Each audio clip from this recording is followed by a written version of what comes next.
परमेश्वर के अनुग्रह से ये एक समय एक बार फिर से आ पहुंचा है कि हम माइनर प्रॉफिट्स के ऊपर अपना ध्यान केंद्रित करने जा रहे हैं। और माइनर प्रॉफिट्स के इस अध्ययन में आज हम अंतिम माइनर प्रॉफिट जो है जिसका नाम मलाकी बाइबल के अंदर बताया गया है, उसके ऊपर हम अपना अध्ययन और मनन करने जा रहे हैं। माइनर प्रॉफिट्स, जैसा कि मैंने आपको हमेशा कहा है, वो सिर्फ नाम के लिए माइनर प्रॉफिट्स हैं, लेकिन उन्होंने जो भविष्यवाणियां की हैं वो किसी भी लिहाज से माइनर नहीं है, लेकिन उन्होंने भी बहुत बड़ी बड़ी भविष्यवाणियां अंत के दिनों के लिए प्रदान करी थी। और उसी कड़ी में आज हम मलाकी की किताब के अंदर जो भविष्यवाणियां दी हुई हैं उनको जानने और उनको समझने का प्रयास करने जा रहे हैं। अब मलाकी की पुस्तक, उसका पहला अध्याय और उसके पहले वचन के अंदर मलाकी के बारे में बताया हुआ है। और मलाकी के बारे में क्या बताया हुआ है? मलाकी के बारे में कुछ भी नहीं बताया हुआ है कि मलाकी कौन था, मलाकी क्या था, मलाकी कहां से आया था, किस गोत्र से था, कुछ भी नहीं बताया हुआ है।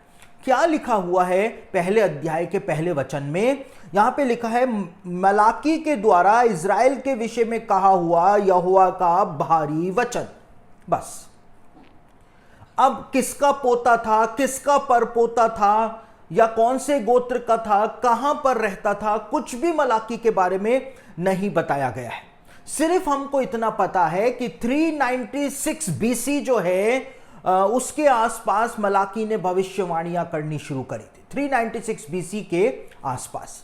और मलाकी जो था वो हग्गई भविष्यवक्ता और जकरिया भविष्यवक्ता का कंटेम्पररी यानी कि समकालीन हुआ करता था। उनके ही काल में ये भी भविष्यवाणी करता था। लेकिन हग्गई और जकरिया ने मंदिर बनने से पहले भविष्यवाणियां करी थी और उनकी भविष्यवाणियों से प्रेरित होकर के यहूदियों ने मंदिर का निर्माण किया था। लेकिन मलाकी जो था उसने मंदिर बनने के बाद भविष्यवाणियां करी थी। उसकी किताब से हमको साफ पता चलता है कि वो इस बात को बोलता है कि मंदिर के अंदर जो याजक थे उनका करप्शन हद से ज्यादा बढ़ गया था, प्रीस्टली करप्शन जो था वो हद से ज्यादा बढ़ गया था। इसलिए हमको पता चल जाता है कि हग्गई और जकरिया ने मंदिर बनने से पहले भविष्यवाणियां की थी और मलाकी ने दूसरा मंदिर बनने के बाद भविष्यवाणी की थी। अब हमको सिर्फ ये बात पता है कि 396 बीसी से मलाकी जो था उसने भविष्यवाणियां करनी शुरू करी थी। लेकिन यहूदी रब्बी जो हैं, जब उनकी कमेंट्रीज में मैं मलाकी के बारे में पढ़ रहा था, वहां से कुछ इंफॉर्मेशन गैदर कर रहा था, तो यहूदी रब्बी कहते हैं कि मलाकी जो है वो पूरी तरह से एक रहस्य के अंदर सिमटा हुआ है, यानी कि वो श्राउडेड है मिस्ट्री के अंदर। कैसे श्राउडेड है? क्योंकि हमको पता ही नहीं है कि ये मलाकी आखिर कौन था। तो हम देखते हैं कि मलाकी जो है उसको लेकर के बहस छिड़ी हुई है तालमुद में कि मलाकी आखिर कौन था, किसी को नहीं पता है। सब अटकल लगा करके बताने का प्रयास करते हैं कि मलाकी हो सकता है वो व्यक्ति हो या ये व्यक्ति हो, लेकिन मलाकी के बारे में किसी को नहीं पता है। दूसरी ओर मलाकी जो था ये पुराने नियम का अंतिम भविष्यवक्ता माना जाता है यहूदी इतिहास का। तालमुद में भी ये अंतिम भविष्यवक्ता ही बताया गया है, क्योंकि इसके बाद परमेश्वर ने एक बिल्कुल इज़राइल से, यहूदियों से बात करना बंद कर दिया था और एक सन्नाटा पसर गया था, एक आत्मिक सन्नाटा पसर गया था। 400 सालों तक, मलाकी के बाद 400 सालों तक परमेश्वर ने इज़राइल से बात ही नहीं की थी। क्यों नहीं की थी? अभी आप समझने जा रहे हैं थोड़ी देर में कि परमेश्वर क्यों इतना नाराज हो गया था। 400 सालों तक परमेश्वर ने बिल्कुल भी बात नहीं करी थी। परमेश्वर का दर्शन आना, परमेश्वर की वाणी आनी बंद हो गई थी। और 400 सालों के बाद परमेश्वर ने अपनी चुप्पी तोड़ी थी और यहूदिया के रेगिस्तान के अंदर एलिया भविष्यवक्ता का प्रेयर शॉल ओढ़ करके और एलिया भविष्यवक्ता का बेल्ट लगा करके एक व्यक्ति जो था वो रेगिस्तान के अंदर चिल्लाता हुआ फिर रहा था कि प्रभु के लिए मार्ग तैयार करो, उसकी सड़कें सीधी करो। तो पूरा का पूरा इज़राइल जो था वो यहूदिया के रेगिस्तान की तरफ टूट पड़ा था, क्योंकि 400 सालों के लंबे इंतजार के बाद एक भविष्यवक्ता परमेश्वर ने भेज दिया था। उसका नाम था यूहन्ना बपतिस्मा देने वाला। यूहन्ना बपतिस्मा देने वाला आया था, और यूहन्ना बपतिस्मा देने वाला भविष्यवक्ता था। इस बात को खुद यीशु मसीह ने कहा। यीशु ने कहा व्यवस्था और भविष्यवक्ता यूहन्ना बपतिस्मा देने वाले तक रहे थे, यानी यूहन्ना एक भविष्यवक्ता था।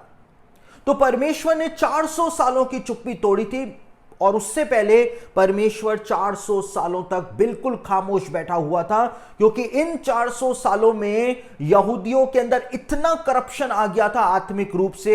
फरीसियों का पंथ बन गया था, सदूकियों का पंथ बन गया था, और अलग अलग पंथ जो थे वो यहूदीवाद के अंदर बन गए थे। सबने अपने अपना एक डिनोमिनेशन बना लिया था, और इज़राइल के अंदर आत्मिक सूखापन आ गया था, एक आत्मिक सूखापन, और वो परमेश्वर से दूर हो गए थे। और वो सारी बातें मलाकी ने बताई हैं कि उस समय क्या हो रहा था।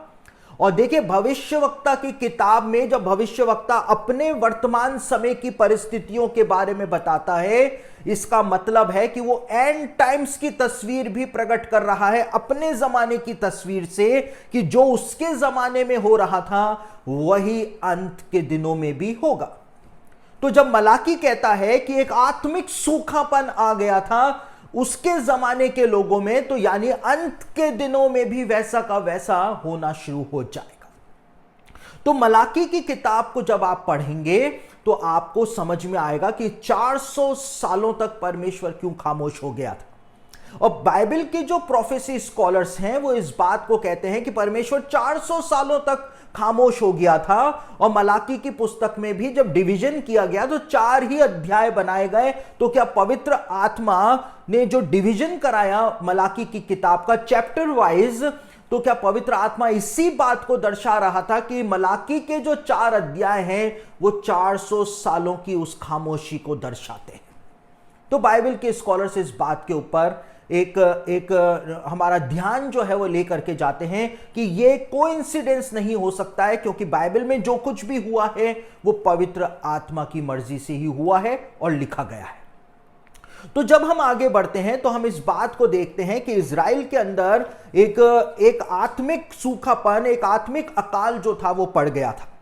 और मलाकी की किताब में हमको एक कंट्रोवर्सी देखने को मिलती है, बहुत बड़ी कंट्रोवर्सी। और वो कंट्रोवर्सी किसके बीच में हमको देखने को मिलती है? वो कंट्रोवर्सी हमको परमेश्वर और यहूदियों के बीच में वो कंट्रोवर्सी देखने को मिलती है। जब परमेश्वर वाद विवाद करता है यहूदियों से, और परमेश्वर प्रश्न करता है, और परमेश्वर उस प्रश्न का जवाब जो है वो यहूदियों से मांगता है, लेकिन यहूदियों के पास कोई जवाब नहीं होता है। और पहली कंट्रोवर्सी हमको क्या देखने को मिलती है? पहली कंट्रोवर्सी परमेश्वर के प्रेम को लेकर के देखने को मिलती है कि परमेश्वर कहता है मैंने तो तुमसे इतना प्रेम किया है, इतना प्रेम किया है, उसके बदले में तुम मुझको क्या दे रहे हो। मलाकी की पुस्तक उसका पहला अध्याय और उसके दूसरे वचन को आपके सामने पढ़ रहा। यहां पर लिखा है, यहोवा यह कहता है मैंने तुमसे प्रेम किया है, परंतु तुम पूछते हो तूने किस बात में हमसे प्रेम किया है। यहोवा की यह वाणी है, क्या एसाव याकूब का भाई ना था?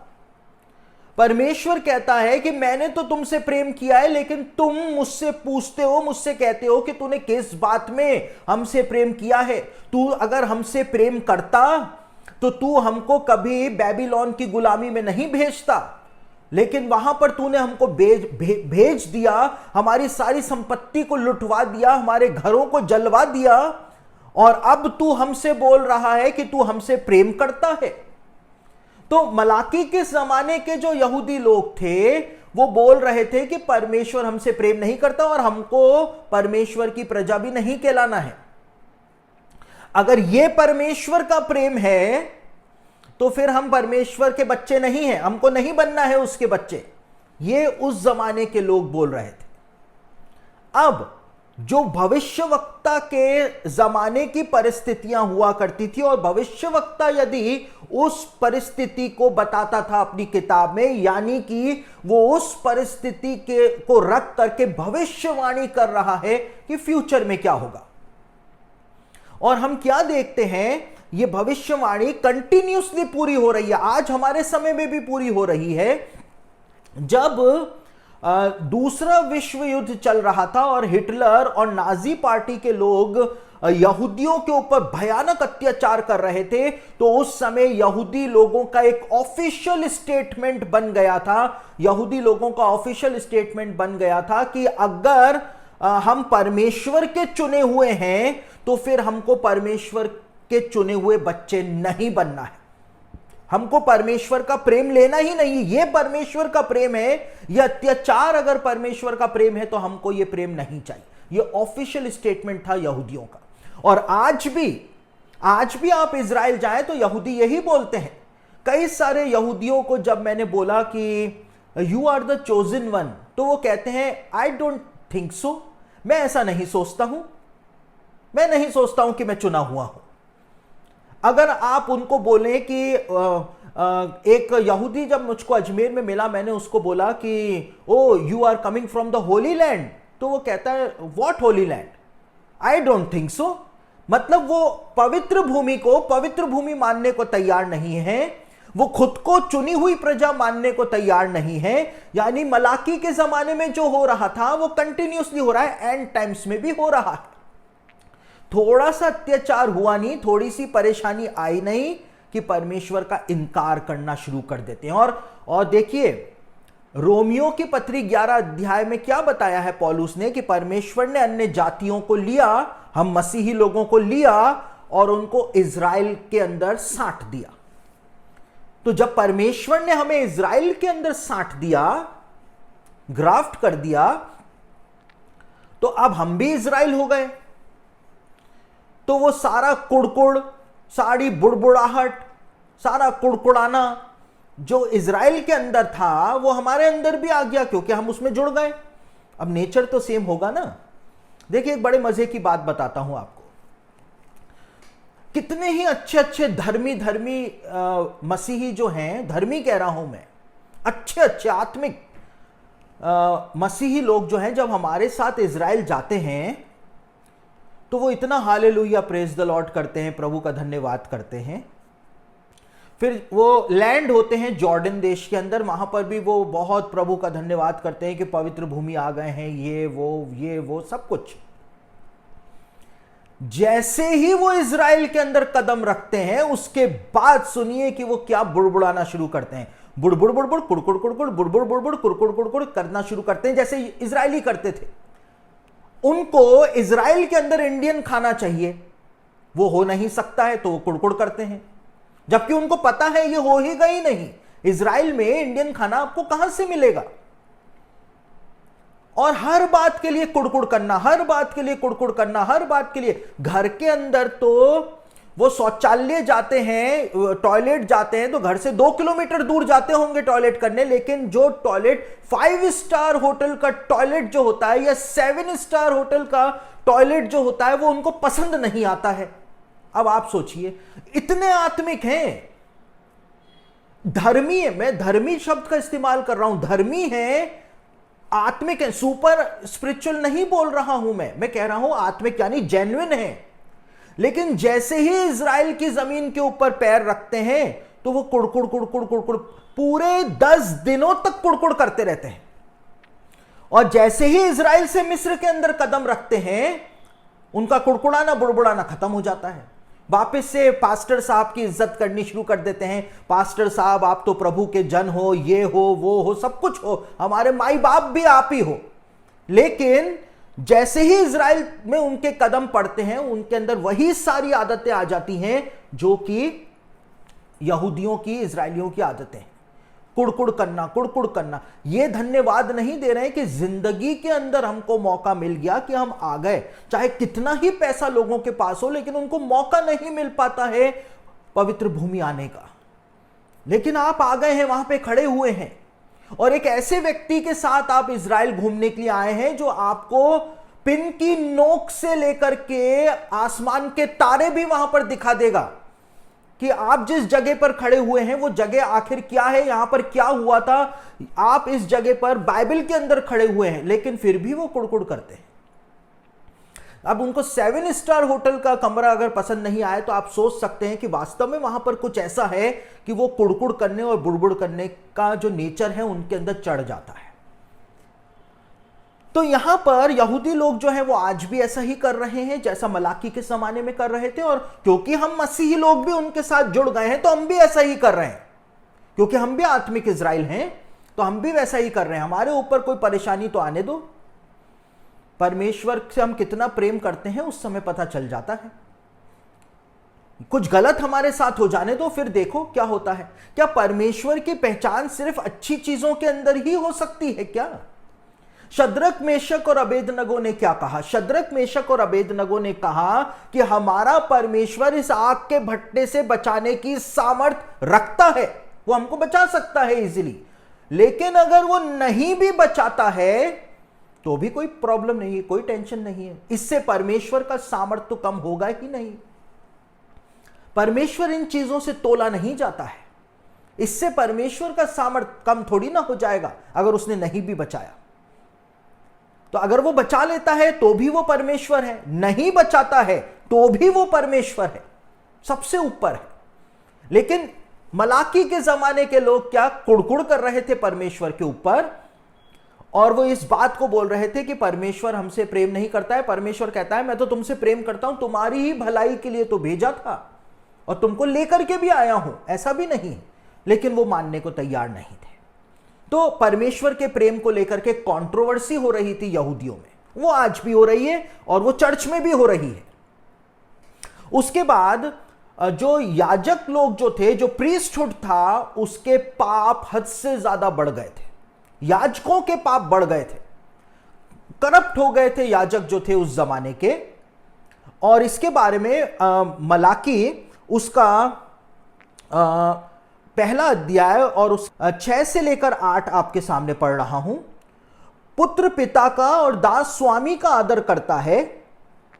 यदि मैं पिता हूं तो मेरा आदर कहां है, और यदि मैं स्वामी हूं तो मेरा भय मानना कहां है? सेनाओं का यहोवा तुम याजकों से भी जो मेरे नाम का अपमान करते हो यही बात पूछता है।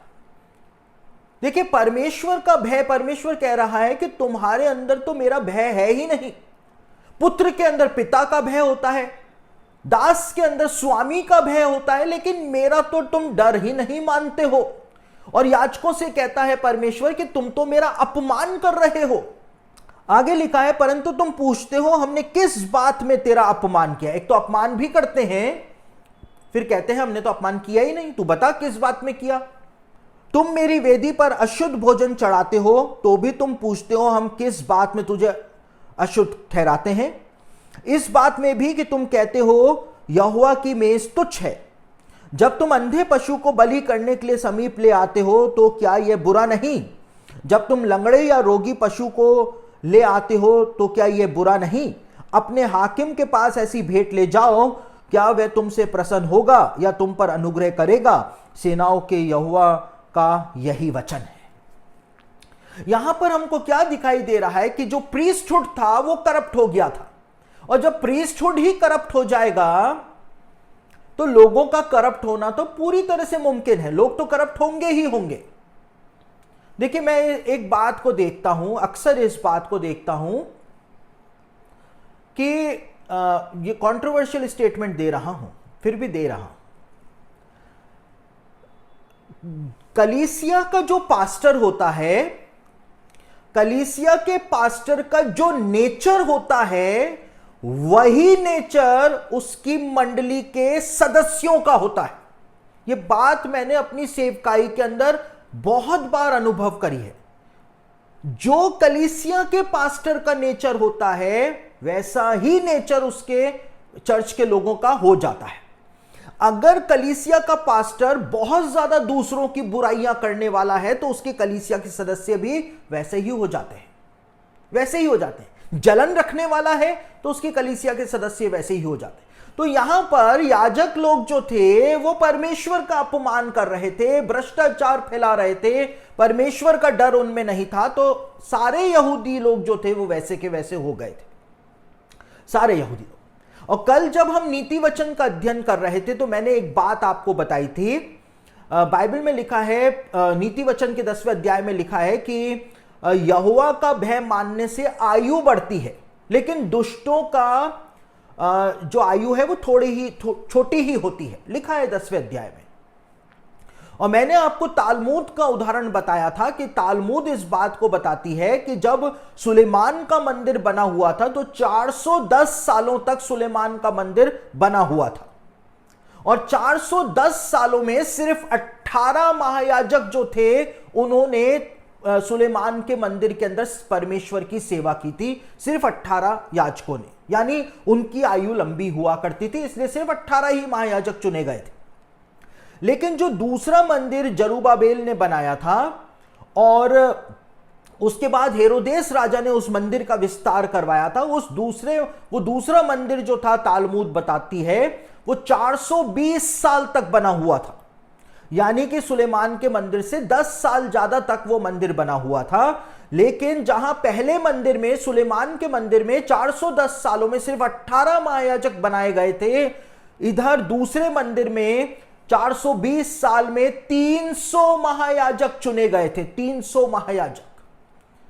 और मैंने आपको बताया था कि इन 300 में से सिर्फ 4 महायाजक जो थे उन्होंने थोड़े लंबे समय तक परमेश्वर की सेवा करी थी। बाकी के जो 296 महायाजक बनाए गए थे वो 1 साल भी अपनी सेवा का पूरा नहीं कर पाए थे। क्यों नहीं कर पाए थे? क्योंकि यहोवा का भय मानने से आयु बढ़ती है, और जो यहोवा का भय नहीं मानता है उसकी आयु घटती है। और तालमूद इस बात को बताती है कि ये 296 का क्या हुआ था, 296 महायाजकों का क्या हुआ था, 4 को छोड़ करके। उन 4 के अंदर मैंने आपको बताया था कि उन 4 में एक व्यक्ति जो था, एक महायाजक जो था, उसका नाम तालमूद के अंदर साइमन हा-जादिक बताया गया है। साइमन हा-जादिक मतलब साइमन शिमोन धर्मी। और ये शिमोन धर्मी के लिए बाइबल के स्कॉलर्स का कहना है कि जब यीशु मसीह को मरियम और यूसुफ मंदिर में लेकर के आए थे तो वहां पर उनको शिमोन नाम का एक धर्मी मनुष्य मिला था। वो एक्चुअल में मंदिर का महायाजक था और उसने यीशु को अपनी गोद में लिया था, अपने हाथों में लिया था, क्योंकि पवित्र आत्मा की ओर से उसको अगुवाई हुई थी कि जब तक तू परमेश्वर के मसीह को नहीं देख लेता है तब तक मरेगा नहीं। तो ये साइमन हा-जादिक वही था, बाइबल के स्कॉलर्स कहते हैं। तो 4 महायाजकों को छोड़ करके 296 महायाजक जो थे वो 1 साल भी अपनी सेवकाई का पूरा नहीं कर पाए थे। क्यों नहीं कर पाए थे? क्योंकि जैसे ही योम किप्पूर के दिन, प्रायश्चित के दिन, यानी डे ऑफ अटोनमेंट के दिन, जैसे ही वो लहू का कटोरा लेकर के होली ऑफ होलीज के अंदर जाते थे, महापवित्र स्थान में जाते थे, परमेश्वर उनके भ्रष्टाचार को देखता था, उनके पाप को देखता था, दुष्टता को देखता था और वहीं पर ही उनको खत्म कर दिया करता था। और क्योंकि याजकों की कमर के अंदर रस्सी बंदी रहती थी और जब वो आधे घंटे तक महापवित्र स्थान से बाहर नहीं आता था तो बाहर जो याजक खड़े रहते थे वो रस्सी पकड़ के उसकी लाश को बाहर खींच लिया करते थे, क्योंकि महायाजक के गाउन के नीचे घुंघरू बंधे रहते थे, घुंघरू लगे रहते थे, जिससे वो महापवित्र स्थान में चलता था तो घुंघरुओं की आवाज आती थी। और जब घुंघरुओं की आवाज आनी बंद हो गई, यानी कि महायाजक मिस्टर खत्म, घुंघरू बजने बंद हो गए, यानी कि गेम खत्म। बाहर उसकी लाश को खींच लिया करते थे, क्योंकि लाश लेने अंदर जाएंगे तो परमेश्वर उनको भी भस्म कर देगा, इसलिए रस्सी से ही बाहर खींच लिया करते थे। तो तालमूद कहती है 296 जो थे वो इसी प्रकार से मारे गए थे, एक टर्म भी, 1 साल भी पूरा नहीं कर पाए थे, क्योंकि उनके अंदर परमेश्वर का भय था ही नहीं। और यहां पर क्या बताया गया है, मलाकी कहता है कि तुम मेरा अपमान करते हो, याजक लोगों से कहता है कि तुम मेरा अपमान करते हो, तुम मेरी मेज को अशुद्ध करते हो, इसलिए क्या होगा, ये तुम्हारा परिणाम होगा। और हम क्या देखते हैं, एंड टाइम्स में भी ऐसा का ऐसा ही होगा और ऐसा का ऐसा हो रहा है। चाहे वो यहूदी लोग हों, चाहे वो मसीही लोग हों, ये हो रहा है। मुझको व्याख्या करने की जरूरत नहीं। आप सब होशियार हैं, आप सब जानते हैं कि क्या हो रहा है और आप सब उसकी व्याख्या कर सकते हैं। अब जब हम आगे बढ़ते हैं तो उसके बाद एक तीसरी कंट्रोवर्सी जो परमेश्वर की होती है वो होती है लोगों के पापों के विषय में, कि यहूदी लोग पाप कर रहे थे। और मलाकी उसका दूसरा अध्याय उसके 10वें वचन के अंदर एक बात बताई हुई है कि परमेश्वर नाराज हो रहा था, यहूदी लोग कुछ ऐसा काम कर रहे थे। क्या हम सबों का एक ही पिता नहीं? क्या एक ही परमेश्वर ने हमको उत्पन्न नहीं किया? हम क्यों एक दूसरे से विश्वासघात करके अपने पूर्वजों की वाचा को तोड़ देते हैं?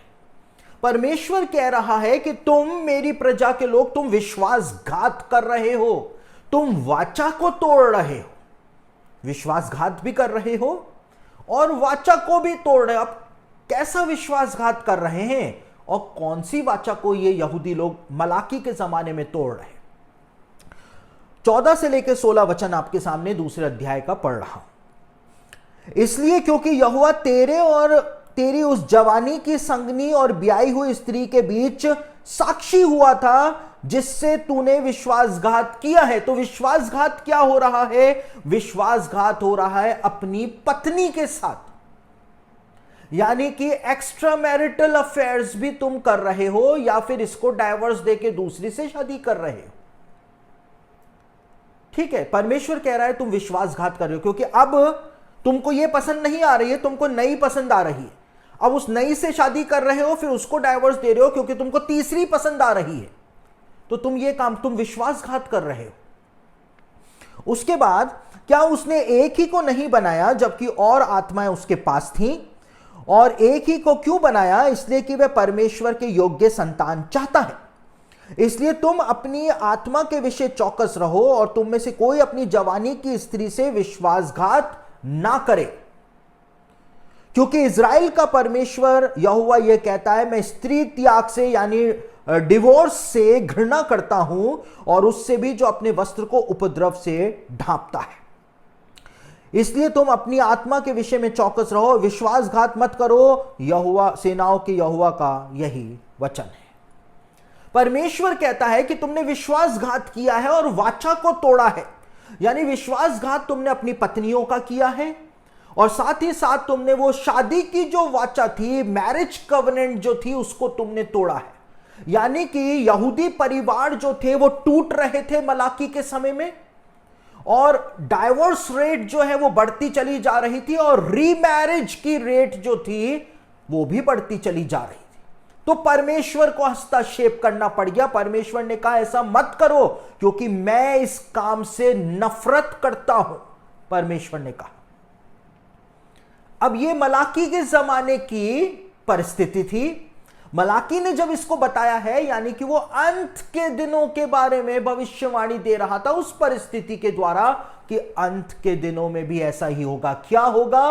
विश्वासघात होगा, एक्स्ट्रा मैरिटल अफेयर्स होंगे, उसके बाद डाइवोर्स होंगे परमेश्वर के लोगों में, किसी और में नहीं, और रीमैरिज बार बार करेंगे व्यभिचार की लस्ट के कारण, लस्ट के कारण।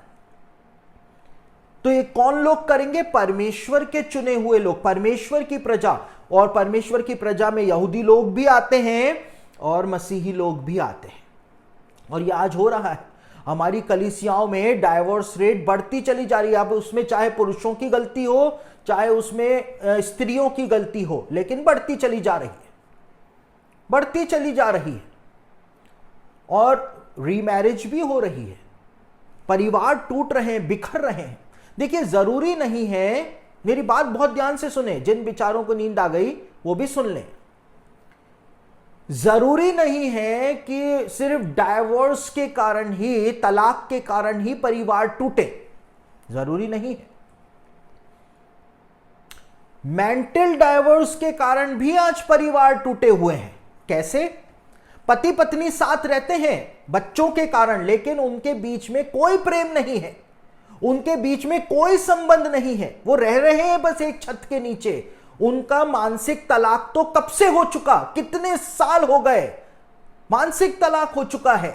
बस वो तो बच्चों की वजह से मजबूरी में वो तो अपना परिवार चला रहे हैं, घसीट रहे हैं, धक्का दे रहे हैं उस गाड़ी को, उस खटारा गाड़ी को वो धक्का दे दे करके उसको चलाने की कोशिश कर रहे हैं। वो चलेगी ही नहीं, क्योंकि जहां प्रेम नहीं है वहां पर वो पेट्रोल नहीं है जिससे गाड़ी जो है वो चल सके।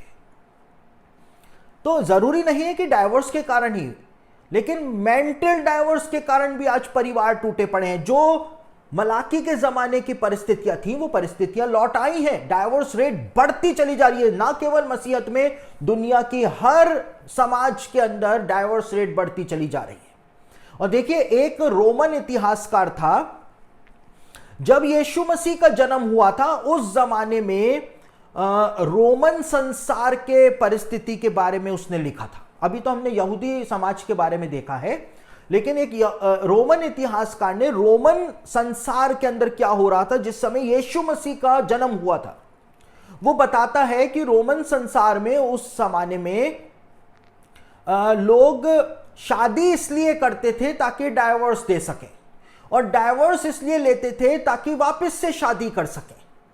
यानी कि पूरे का पूरा जो सामाजिक ढांचा जो था वो चरमराया हुआ था जिस समय यीशु मसीह का जन्म हुआ था। तो जब यीशु मसीह पहली बार आया तो उस समय समाज की परिस्थिति क्या थी, चाहे वो यहूदियों का समाज हो चाहे रोमन वर्ल्ड हो, कि परिवार टूटे हुए थे, तलाक होते चले जा रहे थे, रीमैरिजेस हो रही थी।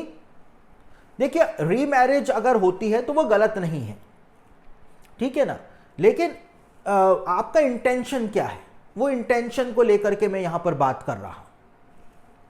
तो अगर कोई रीमैरिज कर रहा है, उसकी परिस्थिति ऐसी थी, उसका हस्बैंड मर गया या उसकी वाइफ मर गई, वो रीमैरिज कर रहे हैं, तो इसमें कोई बड़ी बुरी बात नहीं है। लेकिन अपने पति को धोखा दे करके अपने प्रेमी से शादी कर ली, मैं उस तरह की बात कर रहा हूं, या गर्लफ्रेंड भी है और अपनी पत्नी को छोड़ करके गर्लफ्रेंड से शादी कर ली, मैं वो बात कर रहा हूं। वो आज बहुत हो रहा है, रैम्पेंट है वो आज। तो यीशु मसीह के पहले आगमन के समय वो परिस्थिति थी, अब यीशु मसीह का दूसरा आगमन होने वाला है तो भी वो परिस्थिति रोमन वर्ल्ड में भी और जूइश वर्ल्ड में भी वो परिस्थिति वापस से उत्पन्न हो गई है। यानी कि हम एंड का एक चिन्ह यहां पर देखते हैं, ये विश्वासघात करना, तलाक देना, वापस से विवाह करना, ये एक एंड टाइम्स का साइन बन करके हमारे सामने आ जाता है।